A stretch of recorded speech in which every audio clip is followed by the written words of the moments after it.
بسم اللہ الرحمن الرحیم۔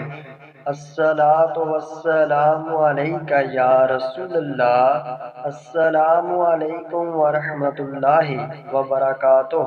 حدیث نبوی صلی اللہ علیہ وآلہ وسلم۔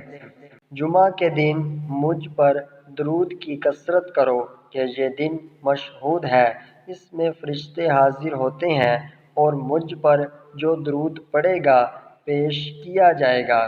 ابو درداء رضی اللہ تعالیٰ عنہ کہتے ہیں، میں نے عرض کی اور موت کے بعد فرمایا، بے شک اللہ عز و جل نے زمین پر انبیاء کے جسم کھانا حرام کر دیا ہے۔